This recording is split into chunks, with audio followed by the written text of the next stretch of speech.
ಭಿಕ್ಷೆಯತಿ. ಹಣ ಸಂಪಾದನೆಗೆ ಬೇರೆ ಬೇರೆ ದಾರಿಗಳು, ಭಿಕ್ಷೆ ಅಂತ ಹೇಳೋದು. ಭಕ್ತ ಜನ ರಕ್ಷಣಾ ದಕ್ಷಿಣೆ ಐತಿ. ನನಗೇನು ಬೇಡಪ್ಪ, ಈ ಭಕ್ತರನ್ನೆಲ್ಲ ಇವರಿಗೆಲ್ಲ ಒಂದು ವ್ಯವಸ್ಥೆ ಆಗ್ಬೇಕಲ್ಲ, ಬಂದವರಿಗೆಲ್ಲ ಊಟ ತಿಂಡಿ ಆಗ್ಬೇಡವಾ? ಬಂದವರು ಕೂತ್ಕೊಳ್ತಾರೆ, ಎಲ್ಲ ಕೂತ್ಕೊಳ್ತಾರೆ, ಅವರೆಲ್ಲರೂ ಕೂಡ ಕಟ್ಟಡ ಬೇಕೋ ಬೇಡ ಕೂತ್ಕೊಳ್ಳೋದಕ್ಕೆ, ಮಲಗೋ ಕೆಲ ಜಾಗ ಅವರಿಗೆಲ್ಲ. ಭಿಕ್ಷೆ ಅಂತ ಹೇಳಿ ಒಂದಷ್ಟು ತಗೊಳ್ಳೋದು, ಭಕ್ತ ಜನ ರಕ್ಷಣಾ ದಕ್ಷಿಣೆ ಅಂತ ಹಾಗೊಂದಷ್ಟು ತಗೊಳ್ಳೋದು. ಶಾಟಿ ಐತಿ, ಶಾಶ್ವತ ಮಠೋಪದಿ ಕಲ್ಪನೆ ಐತಿ. ಬಟ್ಟೆಗೆ ಬೇಕು ಅಂತ ಒಂದಷ್ಟು, ಶಾಶ್ವತವಾಗಿ ಮಠ ಮತ್ತೊಂದು ಕಟ್ಟಬೇಕು ಅಂತ ಇನ್ನೊಂದಷ್ಟು. ಅದಕ್ಕೆ ಸನ್ಯಾಸನೋಪಿ ದಸತೆ ಮಹತೀಂ ಧನಾಯ, ನಮಗಿಂತ ದೊಡ್ಡ ಆಸೆ ನಿಮ್ಮದು ಇಲ್ವಾ? ಈಗ ತಾನೇ ಉಂಟು ಪ್ರಪಂಚದಲ್ಲಿ.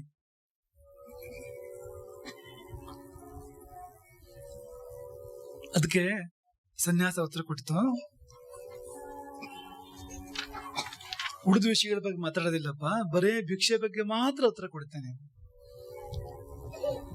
ಯತಿಹಸ್ತೆ ಜಲಂ ದದ್ಯಾತ್ ಭೈಕ್ಷ್ಯಂ ದದ್ಯಾತ್ ಪುನರ್ಜಲಂ ತದನ್ನಂ ಮೇರುತುಲ್ಯಂ ಸ್ಯಾತ್ ತಜ್ಜಲಂ ಸಾಗರೋಪಮಂ.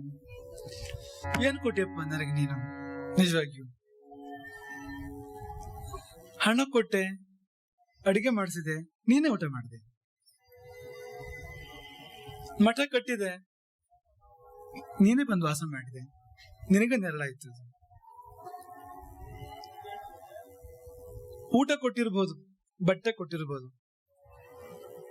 ಊಟ ಬಟ್ಟೆಗಳು ಶರೀರದ ನಿರ್ವಹಣೆಗೋಸ್ಕರವಾಗಿ, ಆ ಶರೀರ ನಿನಗಾಗಿ ಬಳಕೆ ಆಗ್ತಾ ಇದೆ. ಅದಿಲ್ಲದಿದ್ರೆ ಆ ಶರೀರ ಕಾಡದಿರ್ತಿತ್ತು, ಅಥವಾ ಗುಹೆಯಲ್ಲಿ ಇರ್ತಿತ್ತು, ಎಲ್ಲ ಆಶ್ರಮದಲ್ಲಿ ಇರ್ತಿತ್ತು. ನಿಮ್ಮ ಮಧ್ಯೆ ನಿಮ್ಮ ಜೊತೆಗೆ ಇರಬೇಕು ಅಂತ ಇರ್ಲಿಲ್ಲ. ನಿಮಗೆ ಬೇಕಾಯ್ತು, ನಮ್ಮ ಮಧ್ಯೆ ನೀವಿರ್ಬೇಕು. ನಾವ್ಯಾರು ಇದನ್ನ ಮಾಡಕ್ಕಾಗೋದಿಲ್ಲ. ನಾವು ಪೂಜೆ ಮಾಡಕ್ಕಾಗೋದಿಲ್ಲ, ನೀವು ಪೂಜೆ ಮಾಡಿ ನಮ್ಮೆಲ್ಲರ ಪರವಾಗಿ. ನಾವು ತಪಸ್ ಮಾಡಕ್ಕಾಗೋದಿಲ್ಲ, ನೀವು ತಪಸ್ ಮಾಡಿ, ಪುಣ್ಯ ನಮಗೆ ಕೊಡಿ. ಅದ್ರದ್ದು ನಾವು ಅಧ್ಯಯನ ಮಾಡ್ಲಿಕ್ಕೆ ಸಾಧ್ಯ ಇಲ್ಲ, ನೀವು ಅಧ್ಯಯನ ಮಾಡಿ, ನೀವು ತಿಳ್ಕೊಳ್ಳಿ, ಆ ಜ್ಞಾನ ನಮಗ್ ಕೊಡಿ. ಅದನ್ನ ಹೇಳಿಕೊಟ್ಟಿದ್ದು ನಾವು. ಕಬ್ಬು ನಮಗ್ ಬೇಡ, ಕಬ್ಬಿನ ಹಾಲು ನಮಗ್ ಬೇಕು. ನೀವು ಗಾಣ ಆಗಿ ಹಾಕ್ತಾನೆ ಇರೋದು. ಯತಿಗೆ ಅಥವಾ ಸಂತನಿಗೆ ನೇರವಾಗಿ ಸಲ್ಲುವಂಥದ್ದು ಸುತ್ತುವ ಬಟ್ಟೆ, ಬಹಿರಂಗದಲ್ಲೊಂದು ಬಟ್ಟೆ, ಒಳಗೆ ಸಲ್ಲುವ ಅನ್ನ ಮಾತ್ರ. ಅದು ತುಂಬಾ ನಿಯಮಿತವಾಗಿರ್ತಕ್ಕಂಥ, ತುಂಬಾ ನಿಯಮಗಳಿಂದ ಕೂಡಿರ್ತಕ್ಕಂಥ, ತುಂಬಾ ಪರಿಮಿತವಾಗಿರ್ತಕ್ಕಂಥ ಅನ್ನ. ಗೃಹಸ್ಥ ಬದುಕಲಿಕ್ಕೆ ಸಾಧ್ಯ ಇಲ್ಲ ಆ ಅನ್ನದಲ್ಲಿ. ಯಾಕೆಂದ್ರೆ 8 ತುತ್ತುಗಳು, ಅಷ್ಟೋ ಗ್ರಾಸ ಮುನಿಯರ್ ಭಕ್ಷ್ಯ. 8 ತುತ್ತುಗಳು ಮುನಿ ಭಿಕ್ಷೆ ಅಥವಾ ಮುನಿ ಭಕ್ಷ್ಯ. ಅದ್ರಲ್ಲಿ ಗೃಹಸ್ಥ ಜೀವನ ಮಾಡ್ಲಿಕ್ಕೆ ಸಾಧ್ಯ ಇಲ್ಲ. ಆ ಅನ್ನ ಮತ್ತು ಆ ವಸ್ತ್ರ, ಅದಕ್ಕಾಗಿ ಎಷ್ಟು ಪಡ್ಕೊಂಡ್ರಿ ಅದನ್ನು ಕೊಟ್ಟು, ಮತ್ತರೂ ನಿಮಗೆ ಬಳಕೆ ಆಗಿದೆ. ನೀವು ಬಂದಿರ್ಲಿಕ್ಕೆ, ನೀವು ಊಟ ಮಾಡ್ಲಿಕ್ಕೆ, ನೀವು ಮಲಗ್ಲಿಕ್ಕೆ, ನೀವು ಓಡಾಡ್ಲಿಕ್ಕೆ, ನೀವು ಚಿಂತನೆ ಮಾಡ್ಲಿಕ್ಕೆ, ನಿಮ್ಮ ಉದ್ಧಾರಕ್ಕೆ ತಾನೇ ಬಳಕೆ ಆಗಿರೋದು. ಮತ್ತೆ ಅಲ್ಲದು ಕೂಡ ಏನು ಕೊಟ್ಟು ಏನ್ ಪಡ್ಕೊಂಡಿದ್ದೀನಿ. ಈ ಶ್ಲೋಕ ನೋಡಿ, ಯತಿಹಸ್ತೆ ಜಲಂ ದದ್ಯಾತ್ ಭಿಕ್ಷಾಂ ದದ್ಯಾತ್ ಪುನರ್ಜಲಂ. ಯತಿ ಭಿಕ್ಷೆ ಮಾಡುವಾಗ ಮೊದಲೊಮ್ಮೆ ನೀರು, ಮತ್ತೊಮ್ಮೆ ನೀರು, ಪೂರ್ವಾಪೋಷಣ ಮತ್ತು ಉತ್ತರಾಪೋಷಣ, ಮಧ್ಯೆ ಅನ್ನ. ಇಷ್ಟಾನೇ ಒಂದು ಭಿಕ್ಷೆ ಅಂತ ಹೇಳ್ತಕ್ಕಂಥದ್ದು. ಆ ನೀರು ಸಾಗರಕ್ಕೆ ಸಮಾನ. ಒಬ್ಬ ಯತಿಗೆ ಒಂದು ಭಿಕ್ಷೆ ಮಾಡಿದರೆ ಆಗ ಅಪೋಷಣ ಕೊಟ್ಟ ನೀರೇನಿದೆ, ಆ ನೀರು ಸಾಗರಕ್ಕೆ ಸಮಾನವಂತೆ. ಆ ಕೊಟ್ಟ ಒಂದಿಷ್ಟು ತುತ್ತು ಅನ್ನ ಅದು ಮೇರು ಪರ್ವತಕ್ಕೆ ಸಮಾನ. ಹಾಗಂದ್ರೆ ಮೇರು ಪರ್ವತದಷ್ಟು ಅನ್ನವನ್ನ ದಾನ ಮಾಡಿದರೆ ಏನು ಪುಣ್ಯವೋ, ಒಂದು ಯತಿಗೆ ಭಿಕ್ಷೆಯನ್ನು ಕೊಟ್ಟರೆ, ಒಂದು ಯತಿಗೆ ಒಂದು ದಿನದ ಭಿಕ್ಷೆಯನ್ನು ಕೊಟ್ಟರೆ ಆ ಪುಣ್ಯ ಅಂತ. ಅಂದ್ರೆ ಮೇರು ಪರ್ವತದಷ್ಟು ಅನ್ನದಾನ ಮಾಡಬೇಕಾದ್ರೆ ಎಷ್ಟು ಜನ ಊಟ ಮಾಡ್ಬೇಕಾದ್ರೆ, ಅಷ್ಟು ಜನರಿಗೆ ಮಾಡಿದ ಅನ್ನದಾನಕ್ಕೆ ಸಾಟಿ ಒಂದು ಭಿಕ್ಷೆ. ಮತ್ತೆ ಆಪೋಷಣ, ಈಗ ನಾವು ಜನರಿಗೆ ಊಟ ಹಾಕುವಾಗ ಆಪೋಷಣ ಕೊಟ್ಟು ಅದು ಸಮುದ್ರ ಆಗ್ಬೇಕು. ಆಪೋಷಣವೇ ಸಮುದ್ರ ಪ್ರಮಾಣ ಆಗ್ಬೇಕು. ಎಷ್ಟು ಜನರಿಗೆ ಊಟ ಹಾಕಿರ್ಬೇಕು ಹಾಗಾಗ್ಬೇಕಾದ್ರೆ, ಕೈ ನೀರು ಸಾಗರ ಆಗ್ಬೇಕಾದ್ರೆ, ಹಸ್ತೋದಕ ಸಾಗರ ಆಗ್ಬೇಕಾದ್ರೆ ಎಷ್ಟು ಜನರಿಗೆ ಊಟ ಹಾಕಿರ್ಬೇಕು. ಅದಷ್ಟು ಒಂದು ಭಿಕ್ಷೆಯಲ್ಲಿ ಬಂತು.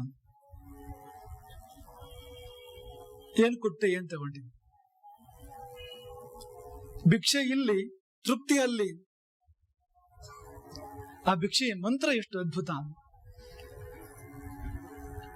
ಯದೇವ ದಿವ್ಯ ಏಕಾದಶಸ್ಥ ಪೃಥಿವ್ಯಾ ಮಧ್ಯೆ ಏಕಾದಶಸ್ಥ ಅಪ್ಸುಷದೋ ಮಹಿನೆ ಏಕಾದಶಸ್ಥ ತೇ ದೇವ ಯಜ್ಞಮೇವಂ ದ್ವಿಷಧ್ವಂ ನನಗೆ ಊಟ ಅಂತಿಲ್ಲ ಅಲ್ಲಿ ಆ ಮಂತ್ರದಲ್ಲಿ. ಹತೋದಕ ಹಾಕುವಾಗ ಅಥವಾ ಬ್ರಹ್ಮಾರ್ಪಣೆ ಬಿಡುವಾಗ ಈ ಮಂತ್ರ ಹೇಳ್ಬೇಕು. ಆ ಮಂತ್ರ ಏನ್ ಹೇಳ್ತದೆ ಅಂದ್ರೆ ಇದು ಯಜ್ಞ. ಆ ಊಟ ಅಥವಾ ಭಿಕ್ಷೆ ಏನ್ ಹೇಳ್ತಾನೋ ಅದೊಂದು ಯಜ್ಞ ಅಂತ.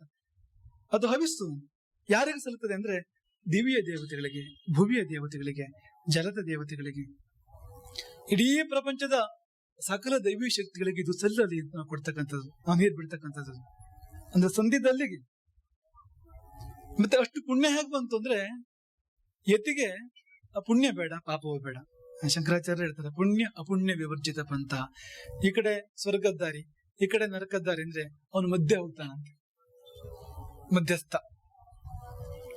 ಈ ಕಡೆನೂ ಇಲ್ಲ ಆ ಕಡೆನೂ ಇಲ್ಲ. ಯಾಕೆಂದ್ರೆ ನರಕ ಅಂದ್ರೆ ಕಷ್ಟ, ದುಃಖ ಅನುಭವಿಸ್ಬೇಕು. ಸ್ವರ್ಗ ಅಂದ್ರೆ ಮತ್ತೂ ಕಷ್ಟ. ಅಂದ್ರೆ ಆ ಸ್ವರ್ಗ ಅನುಭವ ಮುಗಿಲೇಬೇಕು ಒಂದಲ್ಲ ಒಂದ್ ದಿವಸ. ಮುಗಿದ್ಮೇಲೆ ಮತ್ತೆ ಬಿದ್ರೆ ಭೂಮಿ ಬಿದ್ರು ಕೂಡ ಭೂಮಿ ನರಕ ಆಗ್ತದೆ ಅವನ ಪಾಲಿಗೆ. ನಮ್ಮ ಪುಣ್ಯವನ್ನೇ ಕ್ಷಯಿಸುವಂತ ಸ್ವರ್ಗ ನಮಗೇನವರು ಬಿಟ್ಟೇ ಕೊಡೋದಲ್ಲ, ಉದಾರ ಅಲ್ಲ ಅದು. ನಾವು ಕಷ್ಟಪಟ್ಟು ಮಾಡಿದ ಸತ್ಕರ್ಮಗಳ ಫಲ ನಾವಲ್ಲಿ ಅನುಭವಿಸ್ತಕ್ಕಂಥದ್ದು.